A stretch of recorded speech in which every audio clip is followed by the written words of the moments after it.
Hallelujah. क्या हम जोर से जीवित परमेश्वर के लिए ताली बजा सकते हैं?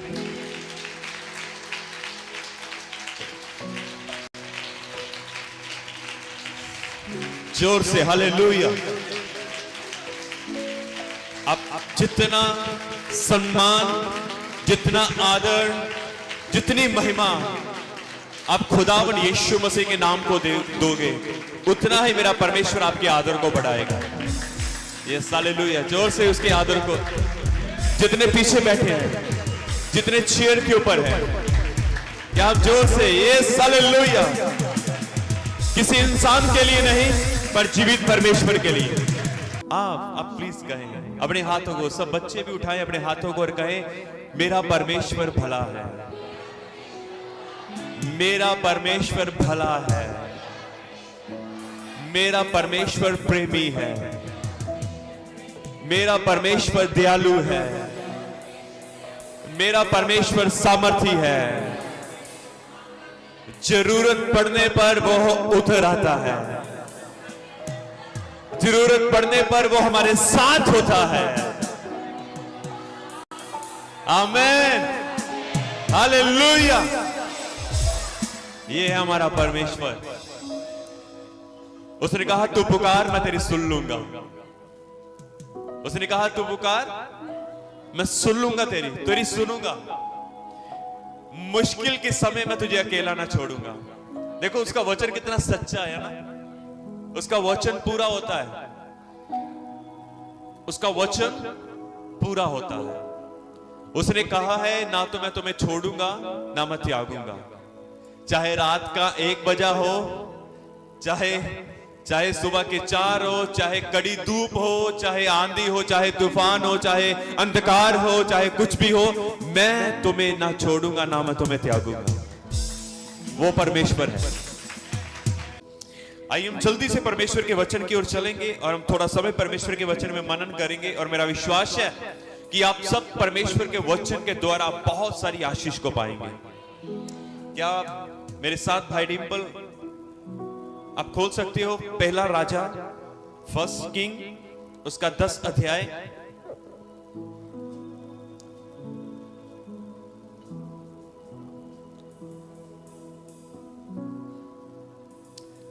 ओके, हम 10 अध्याय खोलेंगे और उसका 26 से लेकर हम 29 तक हम पढ़ेंगे। और मैं चाहता हूं कि जितनी भी हमारी कलीसिया है, सारी कलीसिया को मैं ये कहना चाहता हूं, आप एक काम करें, आप केवल लिख लेना, पर परमेश्वर जो भाई बोलेंगे उस वचन की ओर अपना मन लगाए। आप केवल सुने, ठीक है? आप सुने, देखना आपको, जब आप सुनोगे आपको बड़ा समझ आएगा। Hallelujah, hallelujah, hallelujah. आज बड़ी सुंदर आराधना हुई और सच में परमेश्वर का अभिषेक हमारे बीच में था। परमेश्वर की पवित्र हुजूरी हमारे बीच में थी। आमीन। अब मैं आपसे ये कहना चाहता हूं, आप में से कितने ऐसे हैं? क्या हम सब आगे देखेंगे 1 मिनट के लिए? मैंने कहा परमेश्वर की हुजूरी हमारे बीच में थी, परमेश्वर का अभिषेक हमारे ऊपर था। मैं विश्वास करता हूं कि आप उस अभिषेक से भरे हो। हाँ या ना? जितने पीछे बैठे, क्या आपने अभिषेक पाया है? वो ओके। अब मुझे ये बताओ, कितने आप में से ऐसे हैं जो आप चाहते हैं कि वो अभिषेक आपके जीवन में बना रहे? आप सब चाहते हो? सच में आप चाहते हो कि वो अभिषेक आपके जीवन में बना रहे? आप ध्यान से परमेश्वर के वचन को क्या करना है? सुनना है। क्या करना है? क्या करना है भाई? क्या हम जोर से कह सकते हैं? सुनना है। चलिए हम पढ़ेंगे। सुलेमान ने रथ और सवार इकट्ठे किए, उसके 1400 रथ और 12,000 सवार हो गए, और उनको उसने रथों के नगरों में और यरूशलेम में राजा के पास ठहरा रखा। और राजा ने बहुतायत के कारण यरूशलेम में चांदी को ऐसा कर दिया जैसे पत्थर, और देवदारू को ऐसा जैसे नीचे के देश में गुल्लर। और जो घोड़े सुलेमान रखता था वह मिस्र से आते थे, और राजा के व्यापारी उन्हें झुंड झुंड करके ठहराए हुए दाम पर लिया करते थे। एक रथ 600 शकेल चांदी में और एक घोड़ा 150 शकेल में मिस्र में आता था, और इसी दाम पर वह हित्तियों और आराम के सब राजाओं के लिए भी व्यापारियों के द्वारा आते थे। आमीन। क्या आप 11 का 1 और 2 भी पढ़ देंगे? आप 11 का 1 और 2 भी पढ़ दें, हम ध्यान से सुनेंगे इस वचन को भी। हाँ। परंतु राजा सुलेमान फिरौन की बेटी और बहुत से विजाती स्त्रियों जो मोआबी, अमोनी, एदोमी, सिदोनी और हित्ती थी प्रीति करने लगा। वह उन जातियों की थी जिनके विषय में यहोवा ने इजराइलियों से कहा था, तुम उनके मध्य में ना जाना और ना वह तुम्हारे मध्य में आने पाए। वह तुम्हारा मन अपने देवताओं की ओर निस्संदेह फेरेंगी। उन्हीं की प्रीति में सुलेमान लिप्त हो गया। ओके, धन्यवाद। प्रभु आपको आशीष दे। इस वचन के द्वारा प्रभु आपको बहुत सारी आशीष, बहुत सारी बरकत है। क्या हम थोड़ी देर आगे देख सकते हैं? आपको समझ आया इतना आपने पढ़ा है? चलिए हम थोड़ा सा और समझेंगे, ठीक है? क्या हम सब आगे देख सकते हैं? मैं आपको थोड़ा सा बताना चाहता हूं। यहां पर एक राजा है, उसका नाम क्या है? सूड़िया, राजा सुलेमान। ओके, धन्यवाद। मैंने कहा पता नहीं, मुझे सुनने में आया सूड़िया। ओके, यहां पर एक राजा था जिसके विषय में बताया गया है। क्या है वो? सुलेमान। जोर से बोले, क्या है? सुलेमान राजा है। और यहां पर उसके विषय में बताया गया है, वो एक व्यापार करता था। उसने व्यापार किया किस देश के साथ? मिस्र के साथ, है ना? जैसे हमारा देश भी व्यापार करता है पाकिस्तान के साथ, वहां से पाकिस्तानी प्याज आते हैं। कभी खाए आपने पाकिस्तानी प्याज? नहीं खाए? चलिए कोई बात नहीं। हमारा व्यापार दूसरे शहरों के देशों के साथ होता है। चीन के साथ व्यापार होता है। आज आपके हाथों में जो फोन है वो सब चाइनीज से, ठीक है? अमेरिका के साथ व्यापार होता होगा, पता नहीं। कई कंट्रियों के साथ हमारे देश का व्यापार सामान आया जाया करता है, ठीक है?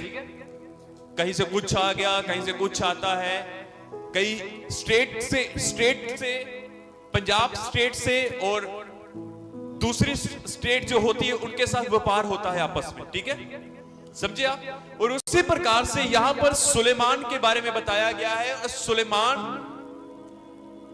व्यापार कर रहा है दूसरे देश के साथ, जो देश मिस्र है। ध्यान से समझना इस बात को, ठीक है? व्यापार क्या है? वहां के जो मिस्र के जो घोड़े होते हैं वो बड़े अच्छे होते हैं, बड़े सुंदर होते हैं। और सुलेमान को घोड़े बड़े पसंद है अभी।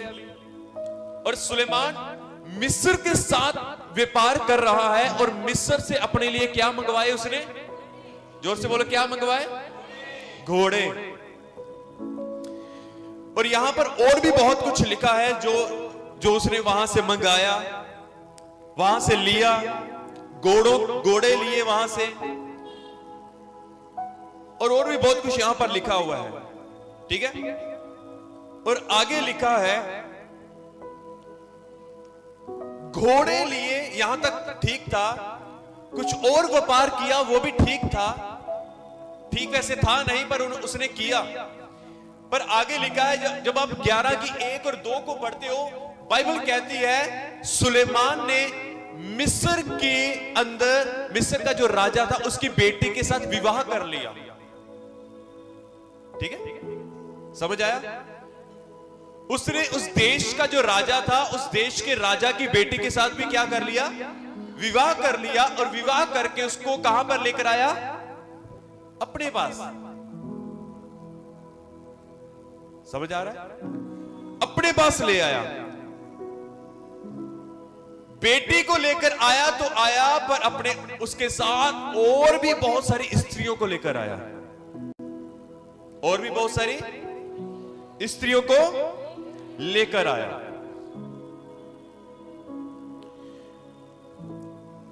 अभी ये वचन अभी पूरा नहीं हुआ। क्या आप भाई डिंपल व्यवस्था विवरण उसका 17 अध्याय, उसकी 16-17 आप पढ़ देंगे? व्यवस्था विवरण अभी आप देखोगे।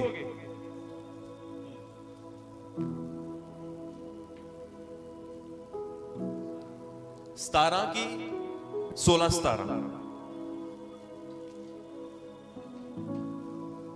ध्यान से अब इस वचन को भी सुनना। और वह बहुत घोड़े ना रखे और ना इस मनसा से अपनी प्रजा के लोगों को मिस्र में भेजे कि उसके पास बहुत से घोड़े हो जाएं, क्योंकि यहोवा ने तुमसे कहा है कि तुम उस मार्ग से फिर कभी ना लौटना। अच्छा ध्यान से सुनो, आगे देखो, हम सब आगे देखेंगे। यहां पर अब परमेश्वर बात कर रहा है।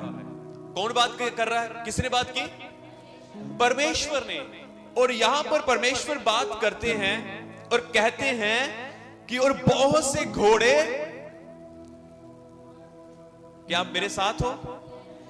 मेरी तरफ देखो, वचन के ऊपर कान लगाओ और सामने देखो, ठीक है? आप मुझे जवाब देते जाना। यहां पर परमेश्वर ने कहा बहुत से घोड़े, और लिखा और ना इस मनसा से अपनी प्रजा के लोगों को कहां भेजना? मिस्र में। परमेश्वर ने कहा कि बहुत से घोड़े, और इस मनसा से, इस चाहत से अपने लोगों को मिस्र में ना भेजना। अब ध्यान से सुनते जाना, ठीक है? इन बातों को याद रखना। क्या परमेश्वर ने कहा क्या है, परमेश्वर क्या कहता है और प्रजा क्या करती है, खुदा क्या कहता है, कलीसिया क्या करती है। हम बात करेंगे परमेश्वर और कलीसिया की। परमेश्वर और कलीसिया, परमेश्वर और कलीसिया, परमेश्वर का वचन और कलीसिया की समझ, कलीसिया की आज्ञाकारिता, ठीक है? परमेश्वर ने कहा बहुत से घोड़े, और इस मनसा से अपने लोगों को कहां पर ना भेजना? मिस्र में। मिस्र में, ठीक है? ओके, आगे लिखा है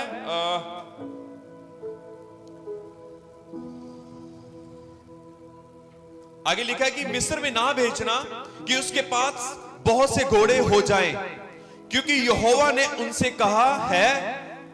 देखो, साक्षात परमेश्वर का वचन लिखा है। यहोवा ने किनसे कहा है? उनसे। किनसे? बोलो, अपने लोगों से। परमेश्वर दूसरों से बाद में बात करता है, पहले वो अपने लोगों से बात करता है। अब खुदा आपसे भी बात करेगा। आप सुनना चाहते हो? वो आपसे बात कर रहा है। उसने अपने लोगों से कहा कि तुम उस मार्ग में फिर ना लौटना। 17 को पढ़ दे जरा। और वह बहुत स्त्रियां भी ना रखे। अब ध्यान से सुनो, क्या कहा? बहुत सी स्त्रियां भी ना रखे। आगे, ऐसा ना हो कि उसका मन यहोवा की ओर से पलट जाए। ओके, ऐसा ना हो कि उस व्यक्ति का मन यहोवा की ओर से क्या हो? पलट जाए। और ना वह अपना सोना रुपया बहुत बुढ़ाए, और ना ही वो व्यक्ति अपना सोना रुपया बहुत बढ़ाए। अब आपने सुना, मैं फिर से आपको एक्सप्लेन करूंगा। यहां पर हमने पढ़ा, परमेश्वर ने कहा बहुत से घोड़े ना रखना और मिस्र के साथ कोई वास्ता ना रखना। मिस्र के साथ कोई वास्ता ना रखना। और आगे लिखा है कि तुम उस मार्ग में फिर ना जाना। उस मार्ग में मतलब कौन सा मार्ग? मिस्र का मार्ग फिर से मत लेना, और बहुत सारा धन मत इकट्ठा करना, और बहुत सारे रुपया मत इकट्ठा करना। कहीं ऐसा ना हो कि तुम्हारा मन यहोवा से क्या हो जाए? पलट जाए, यहोवा से फिर जाए, यहोवा से पलट जाए। जब मैंने आपको पहला राजा उसका 10 अध्याय और 11 अध्याय वहां पर हमने पढ़ा, तो वहां पर क्या हो रहा था? वहां पर क्या हुआ? सुलेमान था एक राजा जिसको परमेश्वर ने 2 बार दर्शन दिया, और वो क्या करता है? वो मिस्र के साथ ही क्या करता है? व्यापार करता है। और किस बात का व्यापार करता है? घोड़ों का। और परमेश्वर ने कहा कि बहुत से घोड़े अपने पास। देखो कितना परमेश्वर पहले कहता है, सुलेमान बाद में करता है। परमेश्वर का वचन पहले जो कुछ होने वाला है वो लिख दिया गया है, वो बता दिया गया है। जैसे मैंने आपको पहले भी कहा कि रिकॉर्ड हो चुका है, और प्रजा बाद में करती है। बहुत से घोड़े ना रखना, और सुलेमान बहुत सारे घोड़े अपने पास लेकर आ रहा है। मिस्र के साथ कुछ भी, मिस्र के मार्ग में वापस ना लौटना, और ये मिस्र से उसकी राजा की बेटी लेकर आ रहा है, उसके साथ बहुत सारी स्त्रियां अपने साथ लेकर आया, और मिस्र के साथ व्यापार कर रहा है, लेन देन हो रहा है वहां पर। Hallelujah, hallelujah, hallelujah. और वहां पर हमने पढ़ा, यहां पर लिखता है कि ऐसा ना हो कि यहोवा की ओर से तेरा मन यहोवा की ओर से पलट जाए, और ना अपना सोना रूपा बहुत बढ़ाना। मतलब आपको मालूम मिस्र क्या है? मिस्र क्या है? संसार, पाप। मिस्र क्या है? संसार है भाई, पाप है। और आपको मालूम मिस्र वो है जिसमें इजरायली ही, परमेश्वर के लोग ही गुलामी में रहे थे।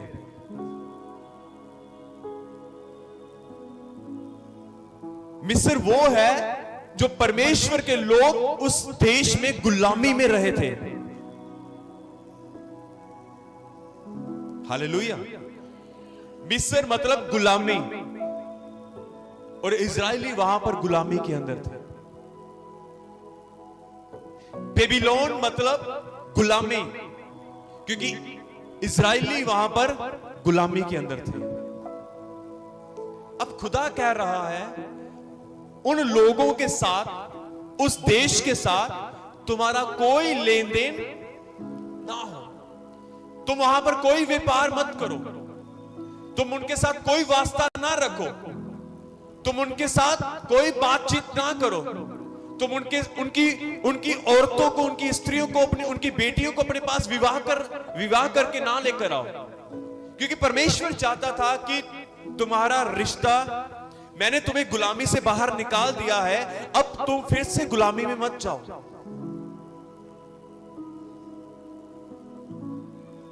क्योंकि मिस्र के अंदर बहुत पाप था, बेबीलोन के अंदर बहुत सारा पाप था, और परमेश्वर नहीं चाहता था कि तुम उनके साथ कोई लेन देन करो,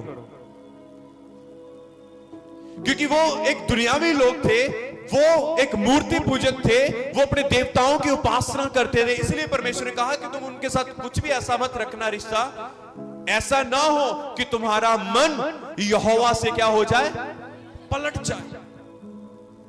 यहोवा से क्या हो? यहोवा से क्या हो? मेरे प्रियजनों, मैं आपको कुछ बताना चाहता हूं, आप इस बात को समझो कि शैतान आज भी वही काम कर रहा है। शैतान क्या करता है? वही काम कर रहा है कि वो परमेश्वर के लोगों को गुलाम बनाना चाहता है। हालेलुया। वो क्या करता है? परमेश्वर के लोगों को आज बहुत सारे ऐसे हैं जो सुलेमान के नाई ये गलतियां कर रहे हैं। आज बहुत सारे ऐसे हैं जो सुलेमान के नाई काम कर रहे हैं। परमेश्वर ने लोगों को बाहर निकाला मिस्र से, और वो फिर से मिस्र में जा रहे हैं। और आज भी परमेश्वर ने अपने लोगों को चंगा किया, श्रापों से आजाद किया, गुलामी से आजाद किया, बीमारियों से आजाद किया, दुष्टात्माओं से आजाद किया, हर एक समस्याओं से आजाद किया, बाहर आ चुके हैं, पर वो फिर उस गुलामी में जा रहे हैं। अब समझे इस बात को? जब परमेश्वर ने इस्राएलियों को मिस्र से आजाद किया, तो सुलेमान फिर से मिस्र में जा रहा है। हालेलुया, हालेलुया, जोर से बोले हालेलुया। शैतान चाहता है कि परमेश्वर के लोग गुलाम बने, गुलामी में रहे और गुलामी में ही मर जाएं। ये शैतान का फंडा है।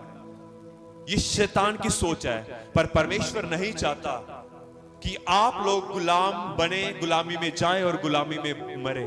आप नहीं, परमेश्वर नहीं चाहता। आपको मालूम 38 साल का जो व्यक्ति था, जब यीशु ने उसको चंगा कर दिया, तो यीशु मसीह उसको जब चंगा कर दिया, उसने अपनी खाट उठाई, वो मंदिर में घूम रहा था। जब यहूदियों ने, शास्त्रियों ने देखा, ओ तुझे किसने चंगा किया? कहता मुझे पता नहीं, एक पुरुष आया था, उसने मुझे चंगा कर दिया। उसने कहा वो कैसा था, कहां है? अब कहता है वो मुझे चंगा करके चला गया, पता नहीं अब कैसा है, पता नहीं अब कहां पर है। थोड़े समय के बाद यीशु मसीह घूम फिर कर उसे फिर से मिलते हैं। थोड़े समय के बाद यीशु मसीह उस 38 साल के व्यक्ति के साथ फिर से मिलते हैं, और यीशु मसीह उसको मिलने के बाद क्या कहते हैं? जब मिलते हैं क्या कहते हैं पता है? कहते हैं फिर से तू देख, तू चंगा हो चुका है, फिर से तू पाप मत कर। इसका मतलब अगर वो उस बीमारी में पड़ा था, हो सकता था वो शायद पाप के कारण, क्योंकि यीशु ने कहा फिर से पाप मत करना।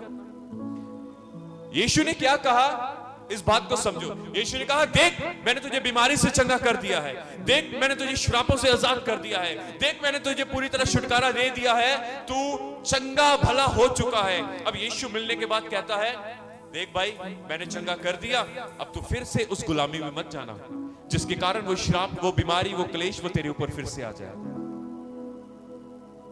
हालेलुया, हालेलुया, जोर से बोले हालेलुया। अब सुनो ध्यान से, मिस्र आज भी है। अब बोलोगे आज तो है, वो एक देश है, वो अब मिस्र अलग है। मिस्र आज भी है, बेबीलोन आज भी है। हालेलुया। आज भी बहुत सारे लोग गुलामी में हैं। बताऊं, आज भी बहुत सारे लोग पैसों के गुलाम हैं, पैसों के गुलाम। आज भी बहुत सारे गुलाम हैं सेलफोन के, सेलफोन के, मोबाइल के गुलाम हैं।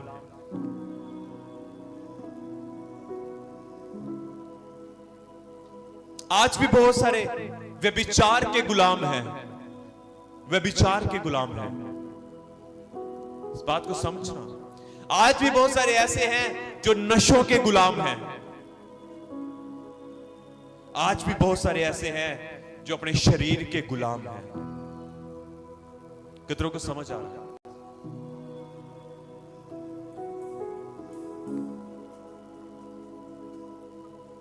अब देखो, अब सुनो ध्यान से। मैंने देखा कि जब एक बच्चा फोन को पकड़ता है, ठीक है, जब एक बच्चा फोन को लेता है, उसको मोबाइल को देखता है, कुछ वीडियोस, जब आप उससे फोन लोगे ना, मोबाइल लोगे, वो पता क्या करेगा? वो रोएगा। वो क्या करेगा? रोएगा। वो रोता है, गुस्सा होता है, नाराज होता है। वो क्या हो रहा है? उसका गुलाम बन रहा है, उसका गुलाम हो रहा है। आज देखोगे आपने कई बार देखा होगा कि यदि आप फोन देख रहे हो,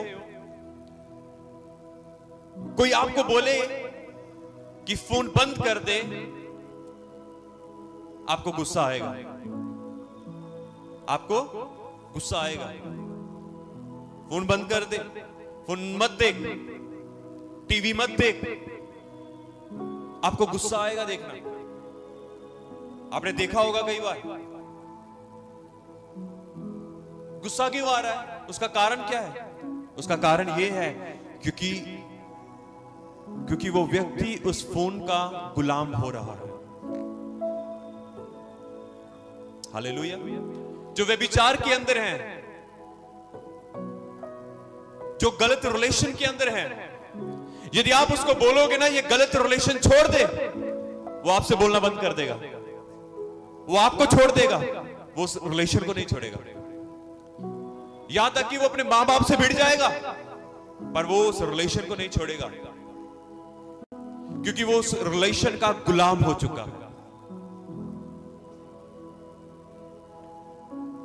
एक लालची व्यक्ति को आप बोलोगे ना बस कर, वो आपसे बात करना बंद कर जाएगा, क्योंकि उसके लिए उसका पैसा परमेश्वर बन चुका होगा और वो उस पैसे का गुलाम हो चुका होगा तब तक।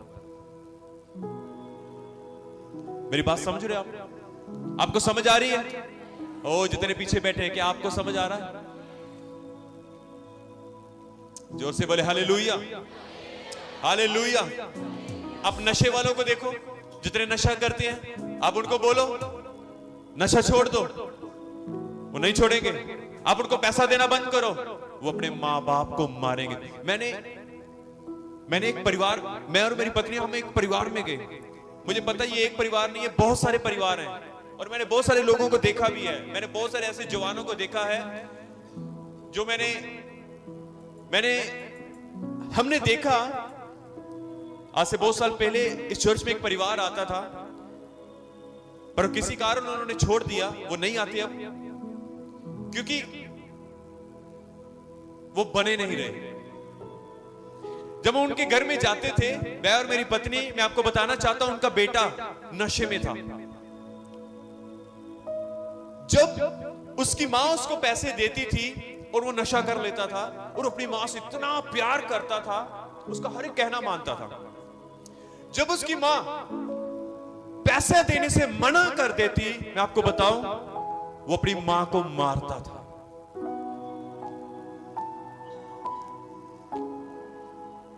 वो अपनी मां को मारता था। मैंने देखा उसकी मां के सिर के ऊपर चोट, उस मां ने दिखाया, उसकी बाजू, उसके हाथों के ऊपर लाश पड़ जाती है ना, मारो तो, डंडों के साथ मारा, पत्थरों के साथ मारा। उसने कहा जब मैं इसको नशे के लिए मना करती हूं, या मैं इसको कहती हूं कि नशा मत कर, पैसा देने से मना करती हूं, उसने कहा कि वे मुझे मारता है। क्यों मारता है? क्योंकि जब उसको तड़फ लगती है तो वो उसका गुलाम है अब, और वो अपने मां बाप की नहीं सुनता, क्योंकि वो उसका क्या हो चुका है? गुलाम बन चुका है।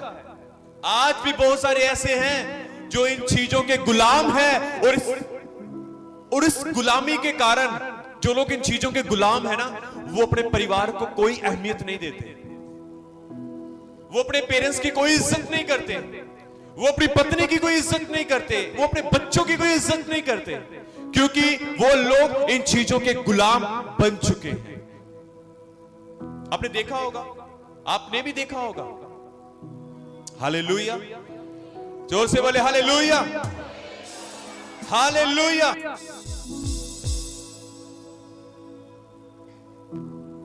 एक दिन एक बहुत धनी व्यक्ति, बहुत रिच व्यक्ति यीशु मसीह के पास आया, और यीशु मसीह के पास आकर कहता है, हे गुरु, मैं अनंत जीवन पाने के लिए क्या करूं? यीशु ने कहा, तो मुझे गुरु क्यों कहता है? भला तो एक है, परमेश्वर। उसने कहा, यीशु ने कहा, यदि तो अनंत जीवन पाना चाहता है तो आज्ञाओं को मान। वो व्यक्ति ने कहा कि ये बातें तो मैं बचपन से करता आया हूं,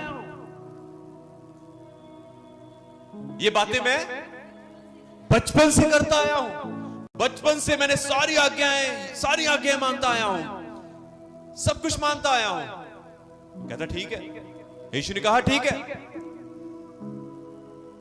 यीशु ने कहा एक काम कर, यदि तो अनंत जीवन पाना चाहता है, यदि तो सदा का जीवन पाना चाहता है, तो एक काम कर, अपना सारी संपत्ति, थैंक यू, धन्यवाद, अपना सारा धन बेचकर कंगालों को दे दे और मेरे पीछे हो ले। आपको मालूम क्या हुआ? वो व्यक्ति उदास हो गया। वो व्यक्ति क्या हुआ? उदास। क्यों? क्योंकि उसके टाइटल के ऊपर लिखा था धनी व्यक्ति। शुरुआत में यीशु ने कहा एक धनी व्यक्ति, बाइबल कहती है एक धनी व्यक्ति यीशु के पास आया। उदास क्यों हुआ? क्योंकि वो बहुत धनवान था। उदास क्यों हुआ? इसका अर्थ यह है कि वो धनवान था, मतलब कि वो पैसों से बहुत प्यार करता था। उदास क्यों हो गया? क्योंकि वो पैसा छोड़ना नहीं चाहता था। उदास क्यों हो गया? क्योंकि वो उसी पैसे का गुलाम था। जब आप किसी चीज के गुलाम होंगे, जब आपको उस चीज की लत होगी, जब आप उस चीज के प्यार करते होंगे, तो आप वो चीज नहीं छोड़ पाओगे। हालेलुया। हमारी भाषा में हम जो सीख रहे हैं, हमारी भाषा में ये गुलामी है, पर वो जो लोग, वो धनी व्यक्ति, वो अपने आप को गुलाम नहीं समझता था, पर वो अपने आप, वो समझो, वो गुलाम अपने आप को नहीं समझता था, पर वो उस पैसों का लालची और प्रेमी था। वो छोड़ना नहीं चाहता था। हालेलुया। जोर से बोले हालेलुया।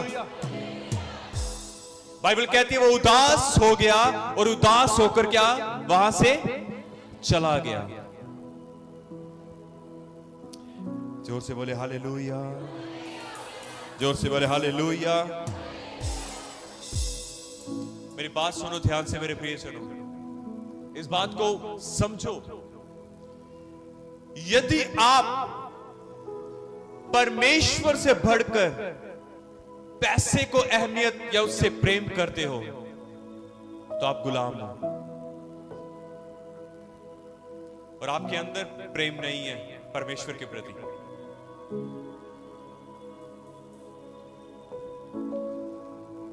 आप ये मत समझना कि आप यीशु के प्रेमी हो, आप यीशु से प्यार करते हो। नहीं, आप उस चीज के गुलाम हो। हालेलुया।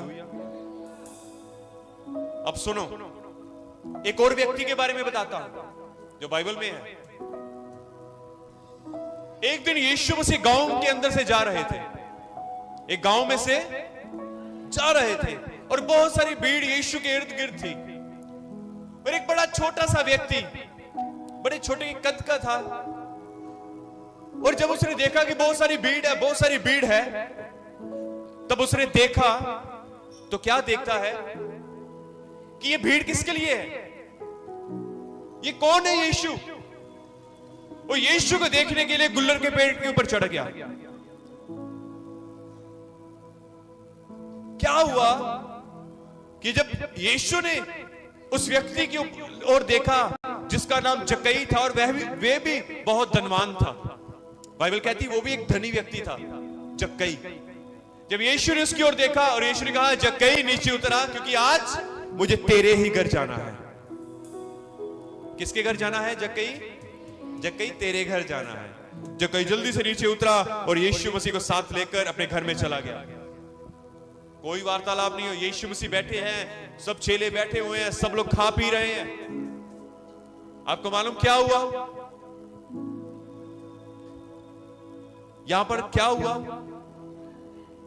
यहां पर हम देखते हैं कि जक्कई ने क्या किया। ना तो जक्कई ने यह पूछा कि अनंत जीवन पाने के लिए मैं क्या करूं, तो ना यीशु ने कहा कि तू आज्ञाओं को मान। हालेलुया। बाइबल कहती है, परमेश्वर का वचन कहता है कि जक्कई ने अपना सारा धन निकाला और कहा, प्रभु मैं अपना धन कंगालों में देता हूं अपने आप। यीशु ने नहीं बोला था, अपने आप धन निकाला और कंगालों को देना शुरू कर दिया। कहता है यदि मैंने किसी से अधिक लिया हो, मैं उसे 4 गुना करके उसे देता हूं। हालेलुया। मेरी बात सुनो ध्यान से, मैं क्या कहना चाहता हूं। बाइबल कहती है यीशु मसीह ने उसके विषय में केवल एक बात कही, और वो बात ये थी, कहा आज इस घर में उद्धार आया है। आज इस घर में उद्धार आया है। अब मैं आपको क्या कहना चाहता हूं, यदि आप परमेश्वर से बढ़कर जो बातें मैंने आपको बताई हैं, आप उनसे प्यार करते हो, तो मेरे प्रियजनों आप इस बात को ध्यान से सुन लो और समझ लो, आप अनंत जीवन को खो सकते हो। आप उस सदा का जीवन जो परमेश्वर ने आपके लिए रखा है, वो शांति का जीवन, वो आनंद का जीवन, जहां पर कोई बीमारी नहीं, कोई लड़ाई झगड़ा नहीं, यहां पर कोई समस्या नहीं, केवल शांति, आनंद और यीशु मसीह वहां पर है। यदि आप यीशु मसीह से बढ़कर इन चीजों को चाहते हो, इन बातों से प्यार करते हो, तो मेरे प्रियजनों, आप अनंत जीवन खो सकते हो उस धनी व्यक्ति के नहीं जो उदास होकर चला गया। वो वो क्या चाहता था और किस भाल में यीशु के पास आया था? कहता था मैं अनंत जीवन पाना चाहता हूं। पाना वो अनंत जीवन चाहता है, पर वो उन पैसों को छोड़ना नहीं चाहता था।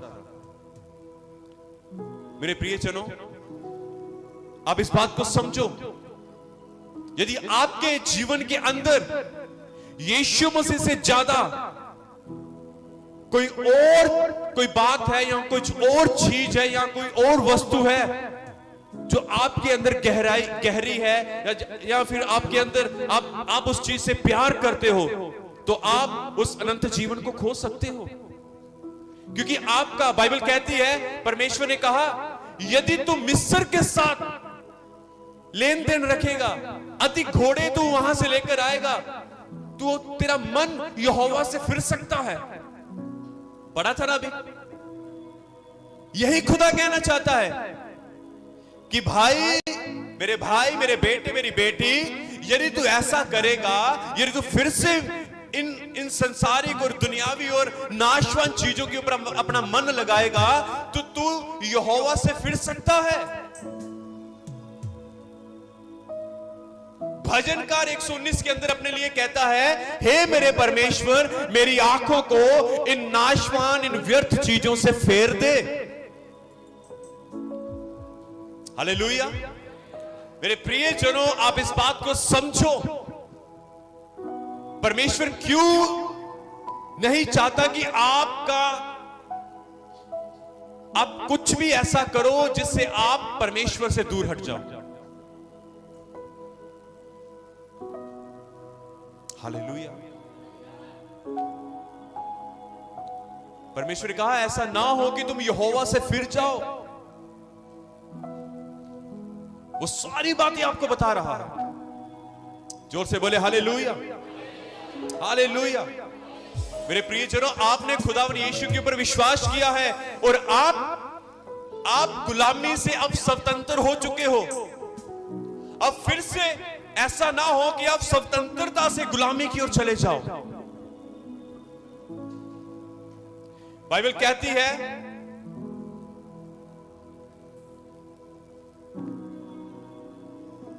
एक व्यक्ति था,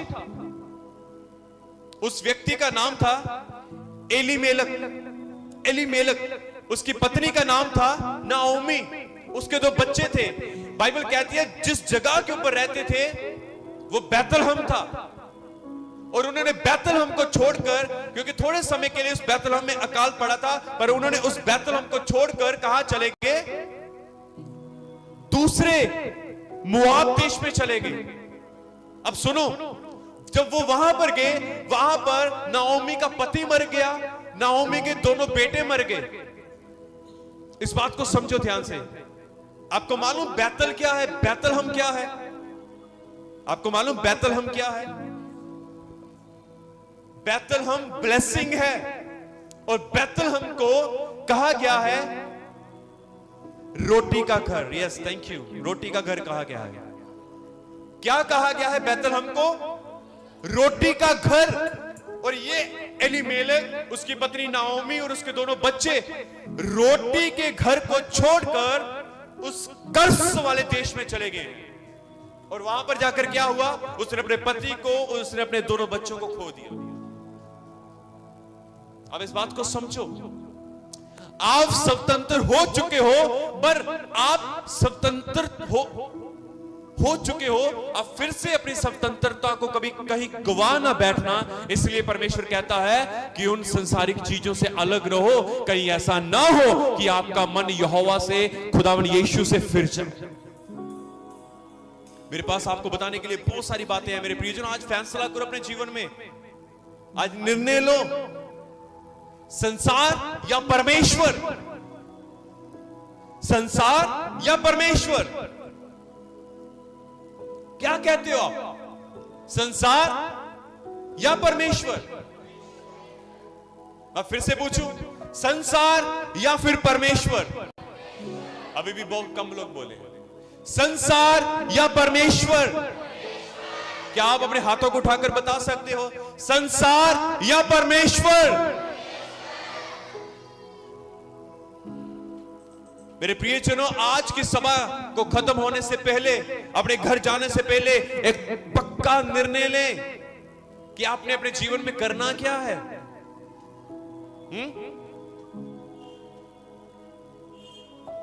अब्राहम ने, जब परमेश्वर ने अब्राहम से बात की और अब्राहम ने परमेश्वर की सुनी, और बाइबल कहती है अब्राहम परमेश्वर की आवाज को सुनकर उसके अनुसार चला। उसने एक सही फैसला किया। आमीन। मेरे प्रियजनों, जो बातें मैंने आपको बताई हैं, ये 5 चीजें आपको विनाश की ओर लेकर जा सकती हैं। ये 5 बातें, ये 5 चीजें, ये आपको नरक की ओर लेकर जा सकती है। पर एक जो अलग खड़ा है, वो यीशु मसीह है। वो आपको अनंत जीवन की ओर पहुंचा सकता है। वो आपको ऐसा जीवन दे सकता है, उस जगह के ऊपर शांति होगी, उस जगह के ऊपर आनंद होगा, उस जगह के ऊपर खुशहाली होगी। वहां पर कोई दुख, कोई रोग, कोई बर्बादी, कोई लड़ाई झगड़ा ना होगा। जोर से बोले हालेलुया, आमीन। ये केवल और केवल यीशु मसीह दे सकता है। ये केवल और केवल यीशु मसीह दे सकता है।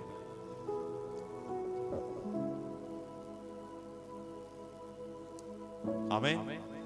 कितने समझे इस बात को? बाइबल कहती है धन्य है वह व्यक्ति, भजन संहिता 1 पढ़ के देखना, लिखा है धन्य है वह व्यक्ति जो यहोवा के वचन में, यहोवा की व्यवस्था में, यहोवा की व्यवस्था से प्रसन्न रहता है और रात और दिन उसकी व्यवस्था में, उसकी बातों में मगन रहता है।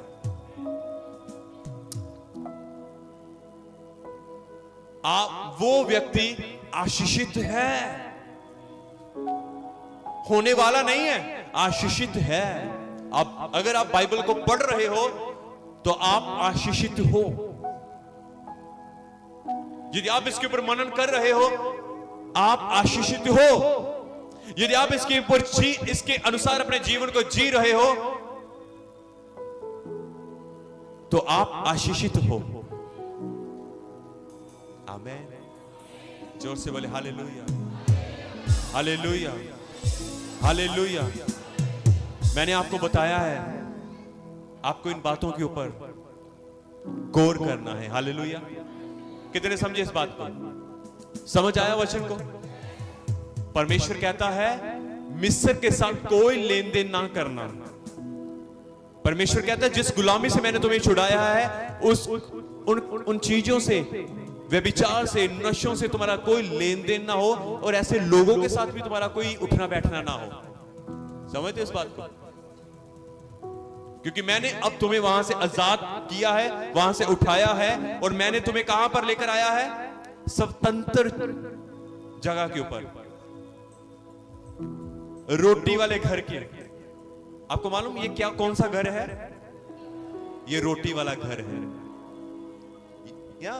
ये रोटी वाला घर है। ये घर रोटी वाला है। यदि आप इधर हो तो आप एक आशीषित जगह के ऊपर हो। आमीन। खुदावंद यीशु मसीह आप सबको बहुत सारी आशीष, बहुत सारी बरकत दे। आमीन। God bless you.